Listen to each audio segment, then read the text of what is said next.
Joy was the only daughter of Chief Naji, a man so powerful that people whispered his name with fear and admiration. Their mansion, a fortress of wealth, stood behind high iron gates, guarded day and night by men who would die for her father. But Joy, despite being surrounded by luxury, felt like a prisoner. She was never allowed to go anywhere alone. While other girls laughed in the markets, danced at festivals, and fell in love, Joy was confined to her father's kingdom, watched, controlled, untouched. Her father often said, "No man must ever come near you. You are too precious." She had heard it her whole life. She had obeyed her whole life. But one day everything changed. It started with warm bread and a stolen glance. Every morning, the baker's son, Tony, arrived with fresh loaves, his hands dusted with flour, his eyes full of mischief. Joy would watch from the balcony, her heart stirring as he laughed with the servants, his voice carrying like a melody through the courtyard. She envied his freedom, his ease, his life. One day, as she stood at the railing, Tony's gaze met hers. For the first time, she saw something in his eyes: curiosity, admiration, something more. And then he waved a small, innocent act, a mistake, because the next time the gates opened, it wasn't for bread, it was for punishment. Joy watched in horror as the guards grabbed Tony, their fists landing on his skin like thunder on dry earth. He screamed, begged, swore he had done nothing wrong. But the rules were clear: no man touches Chief Naji's daughter, not even with his eyes. She ran to her father, pleading, but his face was made of stone. "You are my daughter. You belong to no one." That night, Tony vanished. His name was never spoken again, and Joy learned something cruel and final. Love, even in its smallest form, was forbidden. After Tony, Joy changed. She no longer stood at the balcony. She no longer looked at the world beyond the gates. She was careful, silent, obedient, untouchable. But her father was not satisfied. He tightened the cage. Guards followed her inside the house. She was escorted to every meal, every hall, every breath. Even the women in the house were warned, never speak of love to her. Her life was not hers. It belonged to her father, and she had no way to escape, or so she thought, because something was coming, something that would break her world apart. Joy woke up one morning feeling strange. Her body felt heavy, her stomach unsettled. At first she thought it was nothing, but the days passed, then the weeks, and her body began to change. Her dresses tightened, her hands shook, and then the whispers started. "She has gained weight. She looks different. Could it be?" Until one day the truth exploded into the mansion. Joy was pregnant, and she had no idea how it happened. Dr. J.A. was the only man who had ever been alone with Joy. He was the family doctor, trusted, respected, untouchable. He arrived at the mansion with his leather bag, his face calm. He checked her pulse. He touched her stomach, and he smiled. "Strange," he murmured. "Very strange." Chief Naji leaned forward. "What do you mean?" Dr. Jaja hesitated. Then he smiled. "Nothing, Chief. Just nature's miracles." He gave Joy medicine and left, but his touch lingered on her skin. That night, Joy could not sleep. She felt trapped, sick, afraid. That night, an old maid, Mama Chidi, came to Joy's room. Her hands trembled. Her voice shook. "Child, I know who did this to you." Joy's chest tightened. "Who?" Mama Chitty's eyes filled with fear. Dr. Jaja. Joy felt the world crack beneath her feet. Dr. Jaja. The doctor who had cared for her since she was a child. The man she trusted. She whispered, "But how?" Mama Chidi looked away. Then, in a voice full of pain, she said, "He drugged you." Joy's lungs felt too tight. Her heart pounded. "No? No, that's not possible." Mama Chidi held her hands. "He has done it before." Joy felt sick. She wasn't the first. The doctor had been using girls like her for years. But why? And then the final truth. Her father knew. Eavesdropping was never Joy's habit. But that night she heard everything. The conversation between her father and Dr. Jaja, the agreement, the secret price her father had paid to keep his empire from collapsing years ago. Chief Naji had been caught in a scandal, one that could have destroyed him. The only way to cover it up? Dr. Jaji's help. And in return, Chief Naji looked away as Dr. Jaja drugged his daughter. He thought it would be harmless. He thought she would never remember. He thought she would never get pregnant. But the pills failed. And now Dr. Jaja wanted her to keep the baby. Joy clutched her stomach.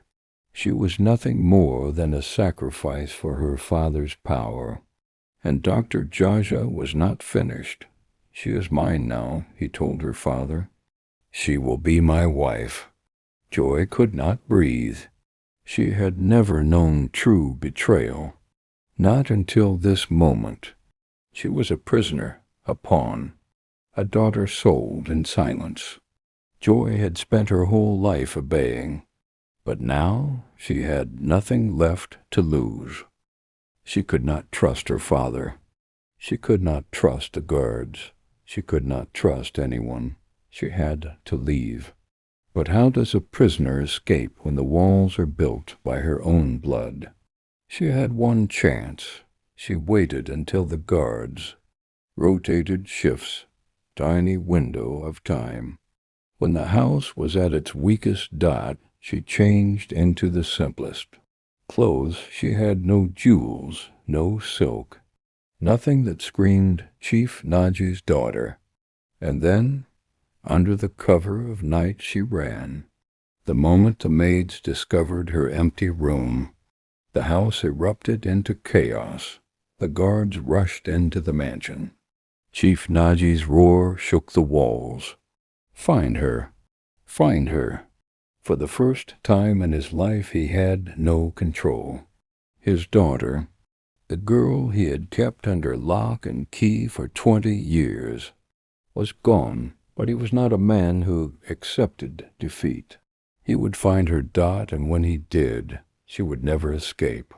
Again, the city was louder than she imagined. No guards, no locked doors, no whispers behind her back. For the first time, Joy was just another girl, but she could not stay hidden forever. Chief Naji's influence ran deep from the streets, to the police, to the government. She needed a place where his power could not reach, and there was only one person who could help. Her Tony, the boy who had smiled at her once, the boy her father erased from existence. She did not know if he would forgive her. She did not know if he would even remember her. But he was the only one who had nothing to do with her father's world. She found him at the bakery, older, wiser, but still Tony. He looked at her in shock, his hands covered in flour. Joy? And for the first time since running, She broke down in tears. Tony hid her. Fed her, listened to her story, and then she made a decision. To fight back. Joy exposed her father by reaching out to the media house, and she was granted an interview. The next morning the news was everywhere on papers. The untouchable girl speaks. The fall of a powerful dynasty. The Doctor of Darkness exposed. Joy had not only exposed him, she had taken everything. His business partners abandoned him. The government withdrew their support. His name, once untouchable, was now a curse. And worst of all, the people who once feared him were now mocking him. Chief Najee clenched his fists. "This isn't over," he whispered, "because men like him don't die." Quietly. Joy knew it would happen. She knew her father would never accept defeat. And she was right. She had barely stepped outside when she saw them, his men. 4 black SUVs parked outside her safe house.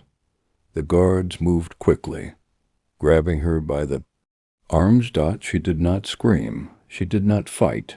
She simply smiled, because she had been waiting for this moment. Chief Najee watched as Joy was dragged into his study. She stood before him, and afraid. "You think you've won?" he spat. Joy tilted her head. "Haven't I? You humiliated me." His voice cracked. "You have no idea what you've done." Joy laughed. "I know exactly what I've done, Baba. I took away the one thing you valued more than me." His eyes darkened. "Power," she whispered. Her father's hands shook. "You are still my daughter." "No," Joy said, stepping closer. "I stopped being your daughter the day you sold me to a monster." Chief Najee stiffened. "You let Dr. Jaja drug me. You let him take my body, all because you wanted to protect your empire." She leaned in, her voice a whisper. "But now, Baba, your empire is dust." The door burst open. Police officers stormed in. The guards reached for their guns too late. Chief Najee's face twisted in horror. "What have you done?" he bellowed. Joy's smile did not waver. "I made a deal," she said. "Testify against Dr. Jaja and his entire network. And in return," she leaned in, her voice deadly soft, "they get you too." Chief Najee stumbled back. "No, no." Joy stepped aside as the officers grabbed him. For years he had ruled with fear. For years he had destroyed lives. And now his reign was over. As the police dragged him out, Joy spoke one last time. "Goodbye, Baba." He screamed her name, but she didn't turn back. Not this time. Dr. Jaja had always been untouchable, but Joe made sure he wasn't anymore. His victims had finally spoken. His experiments had been revealed. His empire had crumbled. His medical license was revoked. And now he would spend the rest of his life behind bars. The two men who had controlled her life were gone. She had won. Joy stood in the doorway of her new home. She was free.